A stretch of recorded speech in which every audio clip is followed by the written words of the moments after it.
Hi, so welcome.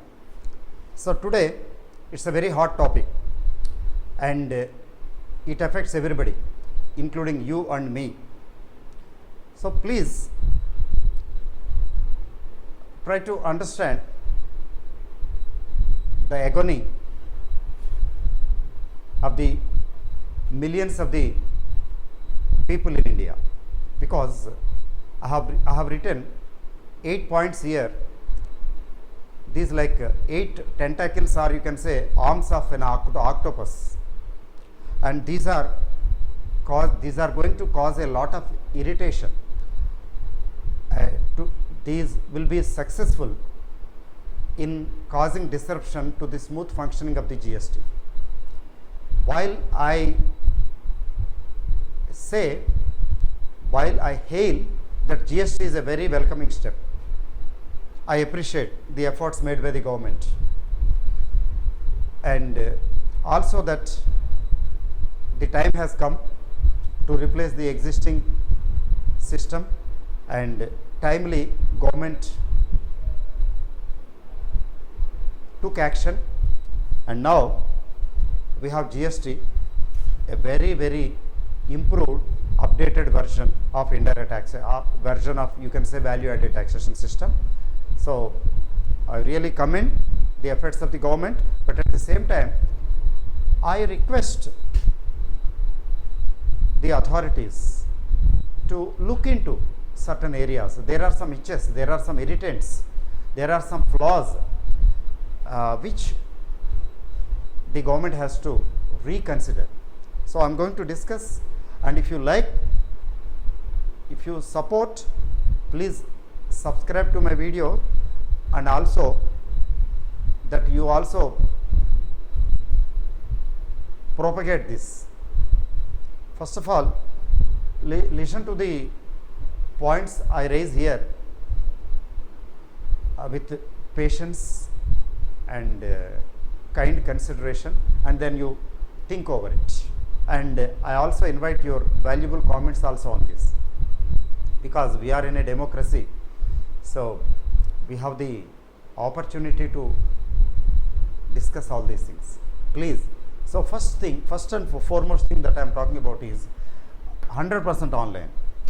This 100% online system is too advanced for an Indian economy, where you have teeming millions of small entrepreneurs, and India is not a 100% literacy state, barring a few states like Kerala. So many people are illiterates even today, and in business community, particularly traders, small entrepreneurs like small manufacturers, artisans, you can say self-employed people, majority, if not majority, at least many are illiterates or less educated, and you cannot expect them to comply with all these things, particularly when you put 20 lakhs as the threshold limit. So in today's situation, 20 lakhs is not a big amount. So with the 20 lakhs threshold limit, those whose annual turnover is about 20 lakhs have to come under GST. They have to follow all these things, and they have to get themselves registered. And is it practicable for them? They are too small to do all these things. 2 reasons. Number one, they don't have enough adequate knowledge of computers. They should be skilled in computers, na? Computer literacy is not enough. They should be able to operate internet. So many people are there, they don't even know how to send a mail or how to read a mail, for various reasons best known to the government. So how do you expect? Alternatively, they have to depend on somebody else, and it involves a cost, few thousand rupees every month. Whether their business could absorb that cost, extra cost, maybe as a result they will be thrown out of employment, they will be leaving their job, or they will find out some other ways and means. some other ways and means to defeat the purpose of law. So when a particular provision is not practicable, why should you keep it? Why should you allow them to circumvent all these things? So this 100% online is a very unfortunate provision. Or you increase the limit, threshold limit. Okay. So second one is no return, no ITC. This is also very harsh. If you don't file a return, you are not eligible to take credit. This is also very, very unreasonable, very harsh, particularly the small entrepreneurs. You cannot expect them to do all these things. This is something new to them. This is like just like a bolt from the blue. All of a sudden you say you do this, you do that, insurmountable for them. So you have to relax. You have to relax the provisions. Okay. So no return, no ITC. I need not explain. This is very harsh, particularly to small people. There are so many small people in India. You have to reconsider this. The third one is RCM, one of the most dreaded provisions. Why these are dreaded provisions? Elsewhere also I explained this phenomena in a separate video, danger lurking under RCM. That video, you go through that video also, because I have explained, expatiated at length. But briefly let me say, if a taxable person receives supplies from a non-taxable person or unregistered person, you can say, this registered person, this recipient registered person has to himself assess the tax and he himself has to pay under reverse charge. This way, most of the registered persons are procuring so many things, receiving supplies from non-taxable persons, so many things, and they have already started saying, declaring, hey, you are not a registered person, tomorrow onwards we don't buy from you, we don't receive from you, don't supply to us, or you get yourself registered. That small fellow whose turnover is far below 20 lakhs, he is not required under a law, but he is forced to go for. Say for example, if you look at section 23, I think an agriculturist is not required to have registration, he is exempt from. Suppose that agriculturist is supplying taxable supplies. So the person who is receiving the taxable supplies from him will simply reject, say you get yourself registered. How can the government expect the agriculturist to have registration? Is it practicable? So this is not practicable. So on the other way, what it leads to is corruption. Okay. So similarly, there is another dreaded provision. That dreaded provision is interstate supply. So look at this. This interstate supply, anybody who is supplying interstate, whether goods or services, he has to get himself registered irrespective of the turnover. This is one of the most dreaded provisions, I say. This is most impracticable, one of the most impracticable provisions, because people in border states like artisans, self-employed persons, technicians, they cross the borders, they provide services like plumbering, photography, videography, so many types of services are there. So you expect them to get themselves registered, their turnover is hardly 2 lakhs sometimes. And without considering the turnover limit, you ask them to get themselves registered and follow all these things. And on the border places, the sales tax department, they are adept in this. They stand there only, they will catch hold of these people and they will collect money, because compliance is not possible. This fellow under no circumstances will get himself registered, be it an electrician, plumber, whatever it is. photographer, whatever it is. So harassment by the staff, harassment by the department, and monthly hafta, it is very much possible. So you are encouraging corruption here, because people will do anyway, but in a different way. And similarly, small business people, small vendors who carry cycles, who carry goods on their cycles, whether it is a cloth merchant or namkeen vendor, toffees, namkeen, small items they will carry on their cycle or on their moped or sometimes on their two-wheeler, three-wheeler autos, and they cross the border and they will go to the other places and they supply there. And do you catch hold of them? What is their turnover? Either they stop doing, or if possible they bribe you, they bribe the department and they do the business anyway. Government is not going to get any revenue. Maybe the officers, maybe the staff will be benefited by this. It is practically near impossible to implement. So there should be some threshold limit for them also. So simply because they have interstate supplies, you consider them as sinners, and you ask them to have registration and comply with all these things. So not practicable, not practicable. And casual suppliers, look at the casual suppliers. Casual suppliers means not regular business people. Sometimes they do, just like people who participate in exhibitions. They participate in trade exhibitions and they exhibit their products for sales promotion or whatever it is. And how can you expect them to pay tax in advance, 5 days in advance of their possible sale? There is no possibility that they may sell, and still you pay in advance. It is not practicable. So here again corruption.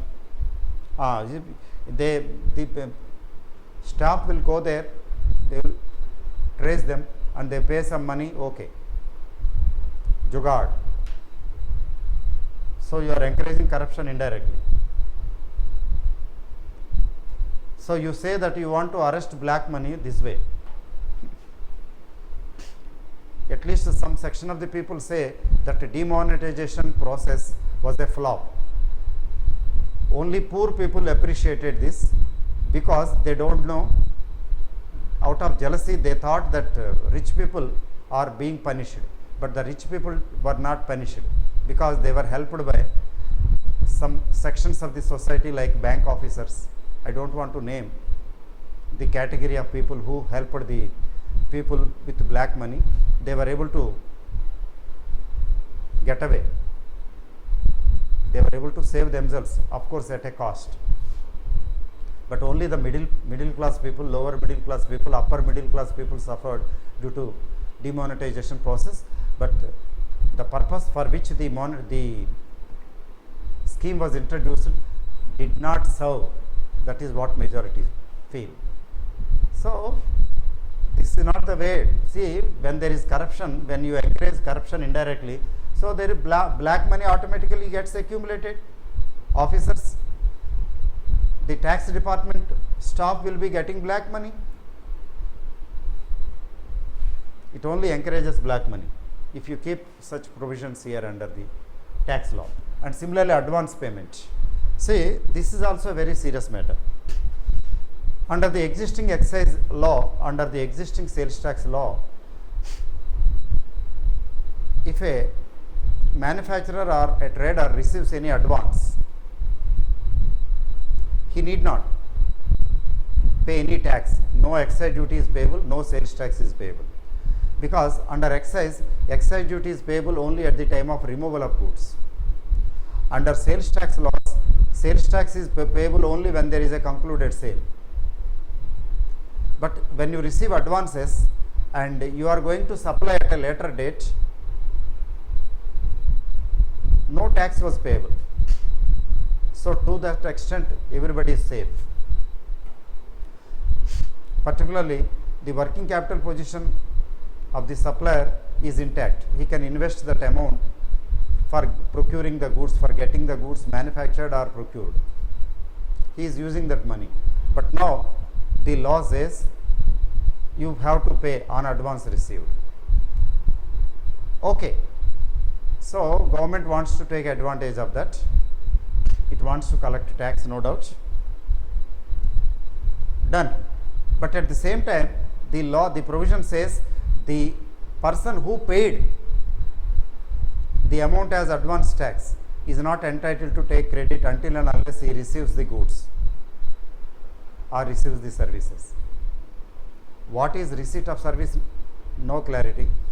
That would be a bone of contention in the courts in future. Okay, leave it. But there is an explanation for receipt of goods. Okay. So until and unless the receiver of, until and unless the person who paid advance receives the goods in his premises, he is not entitled to get the ITC, even though he paid the amount. It is not level play. Allow him to take credit or don't collect tax. Either way, it is something like heads I win, tails you lose. And threshold limit to manufacturers. So look at this also. Threshold limits to manufacturers is earlier 1.5 crore. These were called small scale industrial units. They were out of excise. But now they are brought under GST if their turnover crosses 20 lakhs, just 20 lakhs. See the difference, 1.5 crore and 20 lakhs. So many people, small manufacturers, plenty, so many of manufacturers are there in India. All are now brought under the GST net. Imagine their fate. 20 lakhs is far, far below the requirement. Of course, there is a composition scheme, but even that composition scheme is half of this, 75 lakhs only.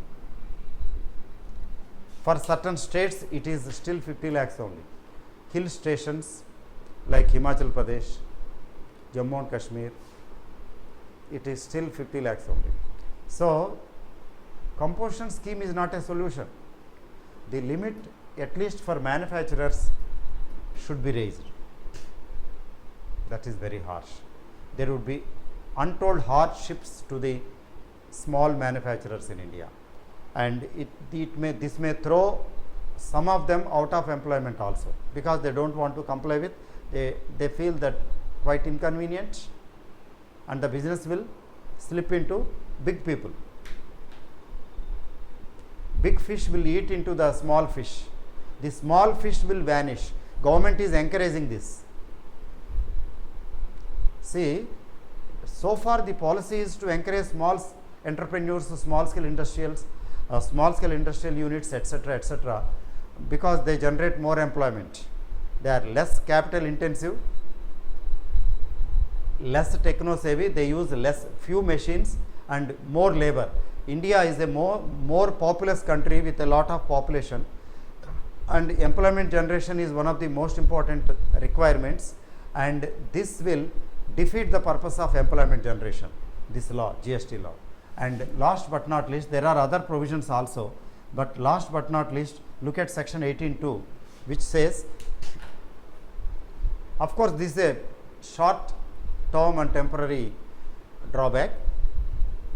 Under section 18(2), if your invoice, already you have a stock, and if your invoice is older than 1 year, you have old stock more than 1 year, by virtue of GST, you cannot take input tax credit even though you pay taxes. It is a one time big stroke, it is a big shock, one time of course, not repetitive. So like this, there are 8 points, like octopussy, 8 tentacles of an octopussy. These are going to ruin the successful journey of GST. There are other provisions also which are hitches, but these are prominent, I discussed. If you like this video, please subscribe to this, to get videos of such nature and also offer your comments. So thank you very much.